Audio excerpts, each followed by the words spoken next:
प्रिय दोस्तों, स्वागत है आपका आज के इस वीडियो में। आज के इस वीडियो में हम एक बहुत ही महत्वपूर्ण जानकारी देखने जा रहे हैं। अयोध्या में बन रहे राम मंदिर में सन 1949 से लेकर आज तक का किसका कितना है योगदान। शायद हर किसी को मालूम नहीं होगा कि अयोध्या में बन रहे राम मंदिर के पीछे सबसे बड़ा योगदान सन 1949 में रहे अयोध्या के जिलाधिकारी के नायर का है। तो चलिए दोस्तों, इस वीडियो के माध्यम से जानते हैं। यह वीडियो अनकट चैनल से लिया गया है।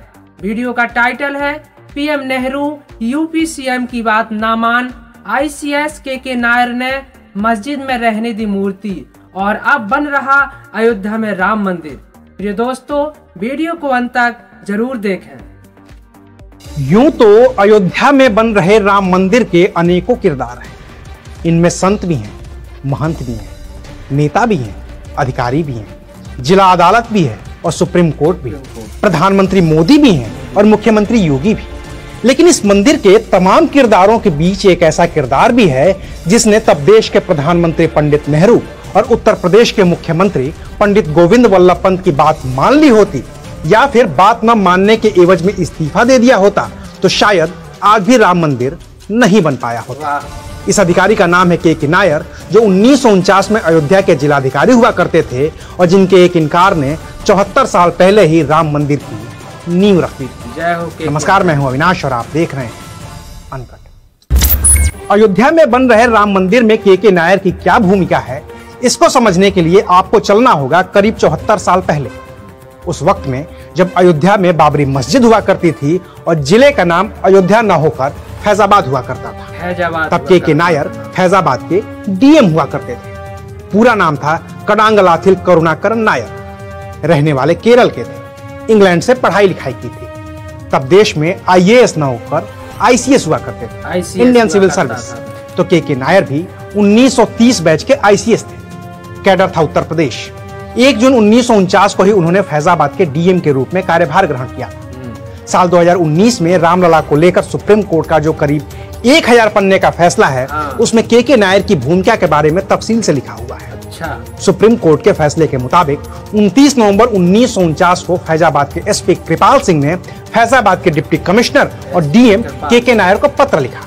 पत्र में लिखा था, मैं शाम को अयोध्या के बाबरी मस्जिद और जन्म स्थान गया हुआ था। मैंने वहां मस्जिद के इर्द गिर्द कई हवन कुंड देखे। उनमें से कई पहले से मौजूद पुराने निर्माण पर बनाए गए थे। मैंने वहां ईंट और चूना भी देखा।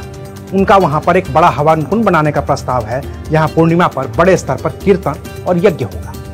सुप्रीम कोर्ट के फैसले में ही लिखा है कि एसपी ने डीएम को लिखे पत्र में इस बात की आशंका जताई थी कि पूर्णिमा के दिन हिंदू जबरन मस्जिद में घुसने की कोशिश करेंगे और वहां पर मूर्ति भी स्थापित करेंगे। 16 दिसंबर 1949 को डीएम के नायर ने उत्तर प्रदेश सरकार के गृह सचिव गोविंद नारायण को पत्र लिखा और दावा किया कि वहां पर विक्रमादित्य द्वारा बनवाया गया मंदिर था, जिसे बाबर ने ध्वस्त कर दिया और मंदिर के अवशेष से मस्जिद बनवा दी। इस पत्र में ही के नायर ने लिखा कि उन्हें मस्जिद पर कोई खतरा नहीं दिख रहा है, जिसका जिक्र एसपी कृपाल सिंह ने अपने पत्र में किया था। लेकिन 22 दिसंबर 1949 की दरमियानी रात को मस्जिद के अंदर रामलला की मूर्ति प्रकट हो गई। दरअसल अयोध्या के लोगों का मानना है कि 22 दिसंबर 1949 की रात को बाबरी मस्जिद की बीच वाली गुंबद के ठीक नीचे रामलला प्रकट हुए थे। अभी अयोध्या में जिस रामलला के विग्रह की पूरी दुनिया पूजा करती है, ये वही विग्रह है जो 22 दिसंबर 1949 की रात को मस्जिद के अंदर प्रकट हुए थे। हालांकि तथ्य ये है कि बाबरी मस्जिद के बाहर एक राम चबूतरा हुआ करता था और जिस पर सदियों से रामलला का ये विग्रह विराजमान था। इसकी पूजा अर्चना होती रहती थी। राम चबूतरा निर्मोही अखाड़े की देखरेख में था, लेकिन 22 दिसंबर की रात को वो विग्रह मस्जिद के अंदर बीच वाले गुंबद के ठीक नीचे पाया गया। अच्छा।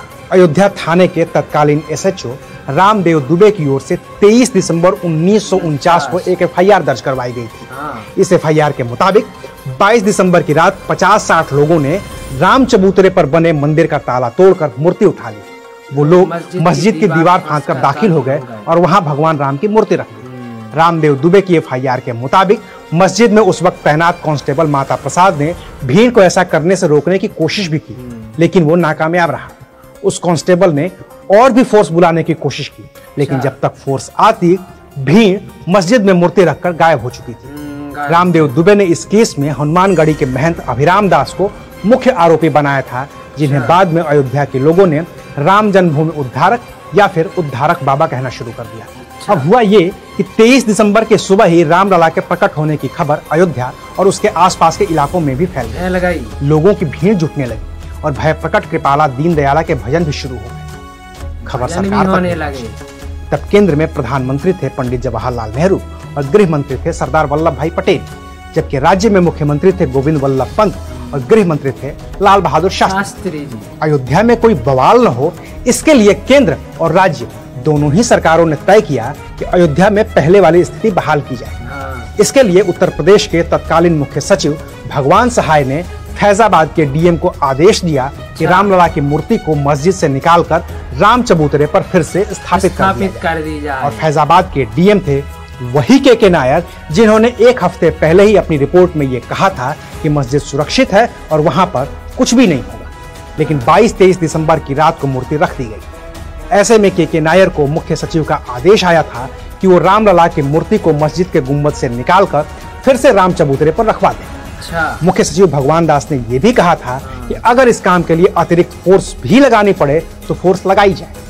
23 दिसंबर की दोपहर को जब के नायर के पास ये आदेश पहुंचा तो उन्होंने इस आदेश को सिरे से मानने से इनकार कर दिया। अपने जवाब में उन्होंने लिखा कि ऐसा करने से अयोध्या और आसपास की कानून व्यवस्था की स्थिति खराब हो सकती है।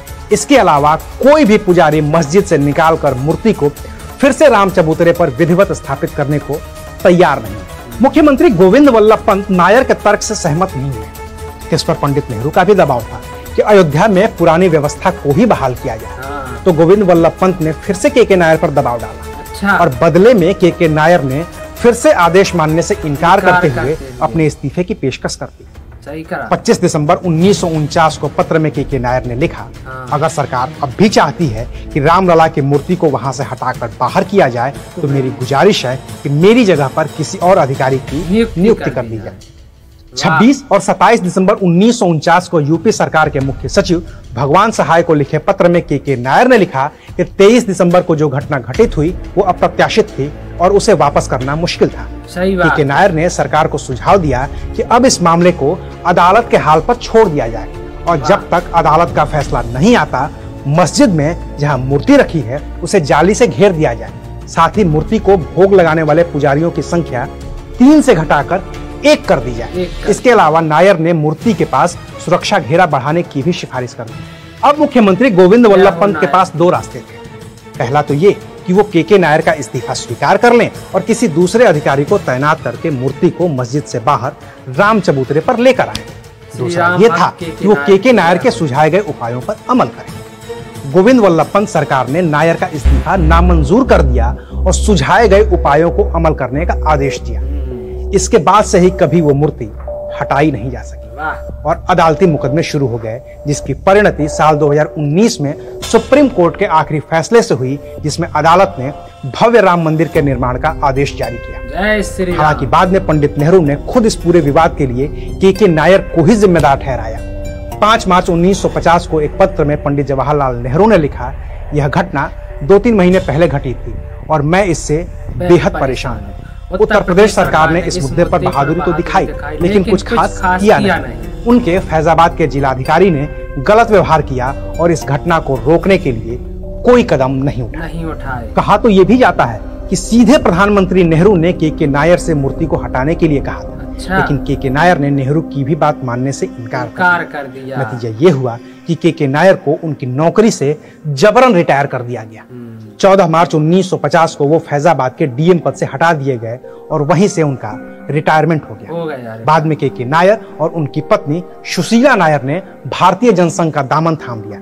पहले सुशीला नायर कैसरगंज से 1952, 1967 और 1971 में सांसद बनी। वहीं के नायर भी 1967 में बहराइच से सांसद बन गए और अयोध्या के आसपास के इलाके के लिए हिंदुत्व के बड़े चेहरे के तौर पर याद किए गए। लेकिन अगर के नायर ने उस वक्त प्रधानमंत्री नेहरू का आदेश मान लिया होता या फिर गोविंद वल्लभ पंत का आदेश मान लिया होता तो शायद परिस्थितियां कुछ और होती। तो प्रिय दोस्तों, अब आप जान ही गए होंगे कि के नायर का राम मंदिर बनने में बहुत बड़ा योगदान रहा है। प्रभु श्री राम के सच्चे भक्त और सनातन परंपरा के रक्षक के नायर को मेरा कोटि कोटि नमन। तो प्रिय दोस्तों, आपको यह जानकारी कैसी लगी कमेंट बॉक्स में जरूर बताएं। अगर वीडियो पसंद आया हो तो कृपया हमारे वीडियो को लाइक एवं चैनल को सब्सक्राइब जरूर कर लीजिए। चलते हैं, अपना ख्याल रखिएगा। अगले वीडियो में फिर मिलेंगे। जब तक के लिए जय श्री सीताराम।